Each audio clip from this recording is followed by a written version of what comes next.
मेरे साथ समस्या ये थी कि मैं 5-7 बार पढ़ता हूँ तब जाके एक चीज याद होती, मन ही मन में सोचता हूँ कि बाबर का बेटा हुमायूं था, बाबर का बेटा हुमायूं, तब जाके मेरे को बाबर का बेटा हुमायूं था याद रहता।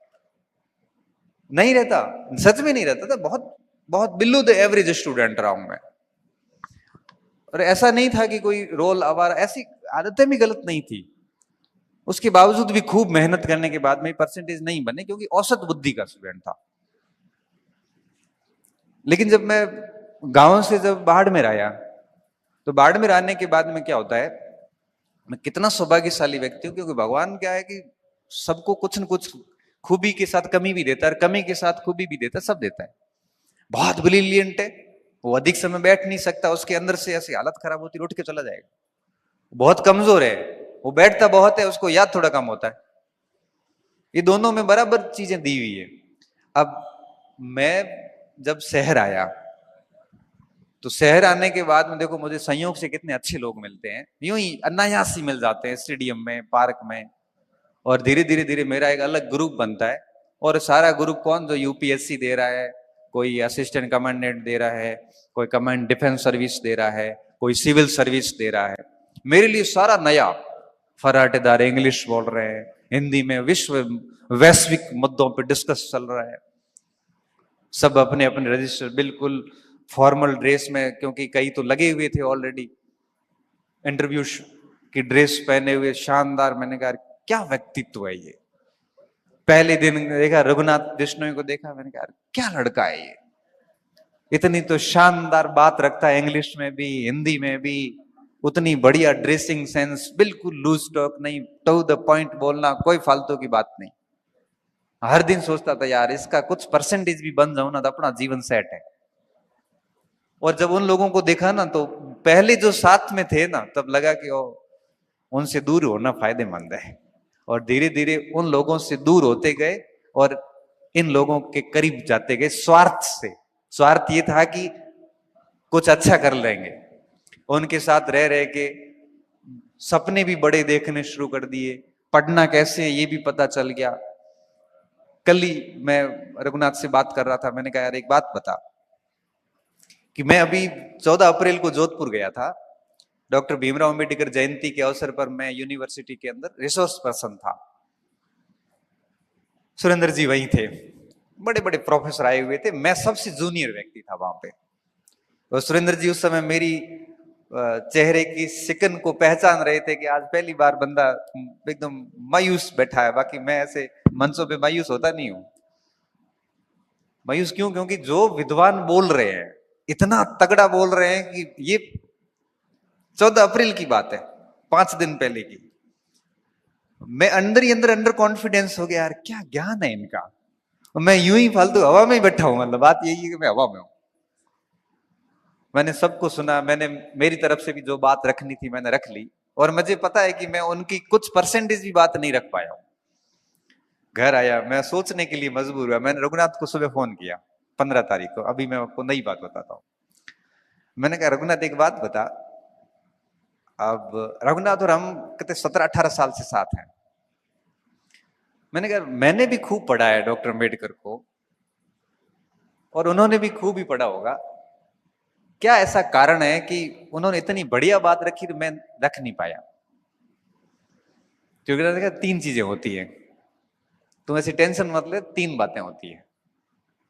ये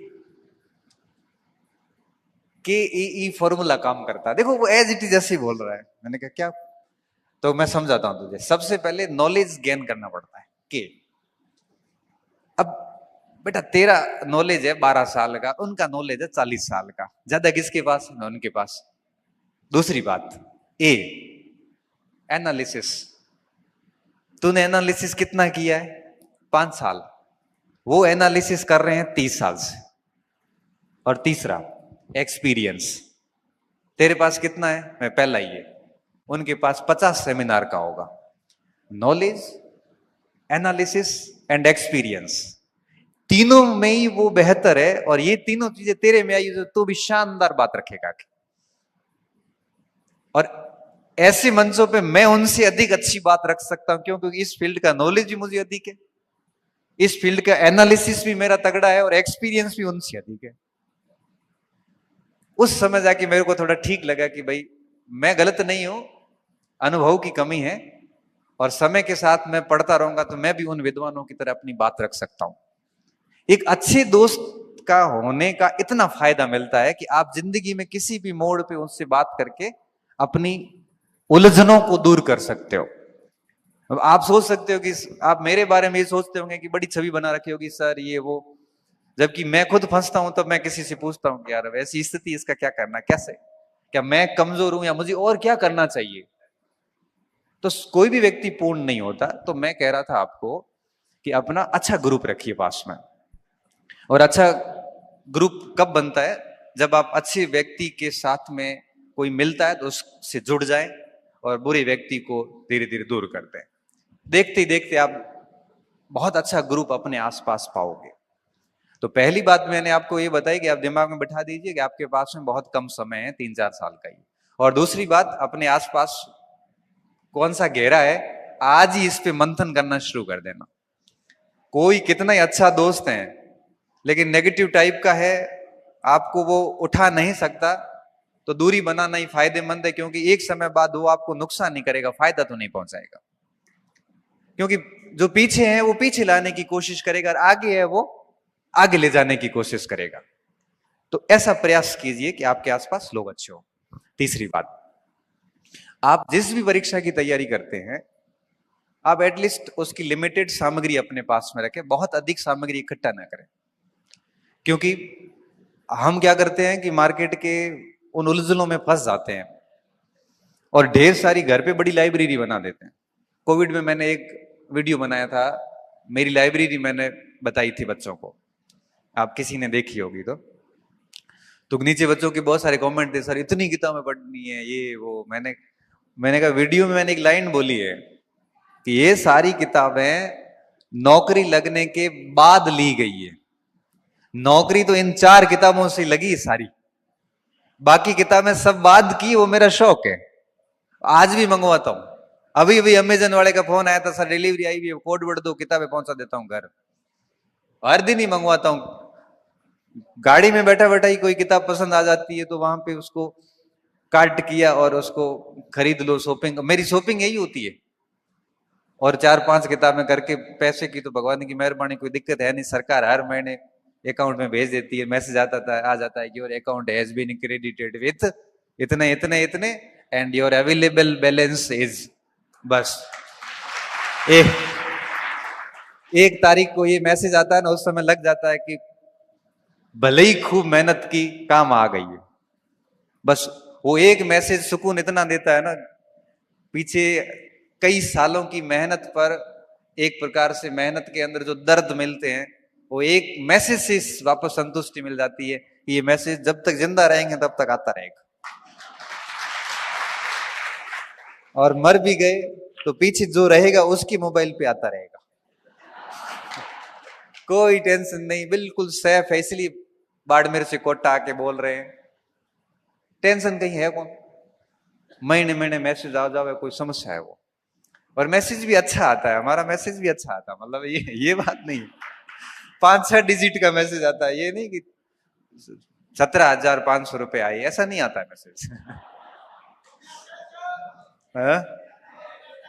नहीं वो हम नहीं बताएंगे, वो आपका आएगा। वो मैसेज हम नहीं बताएंगे, क्योंकि आपको फिर ठीक नहीं लगेगा कि यार देखो हम लोग क्या कर रहे हैं, आप थोड़ा ये नहीं बताऊंगा मैं। तो मेरा कहने का मतलब ये है कि अगर आप भी चाहते हैं कि ऐसा एक मैसेज आपकी भी हर महीने 1 तारीख को, हम चारों के ही आता है मैसेज। चारों के मैसेज आता है, सुरेंद्र जी के भी आता है, अब तो ओम जी के भी आने लग गया, गोविंद के भी आने लग गया।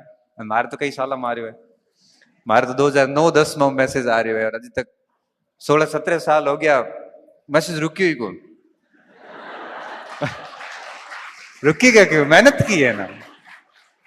मैं चाहता हूं कि आप लोगों के भी ऐसे मैसेज आए, मतलब ये मैसेज जो मैंने कहा है, और कभी नहीं रुके, हर महीने की 1 तारीख को मैसेज आए और मस्त जीवन चले। बस इस हेतु 3-4 साल की बढ़िया मेहनत किया।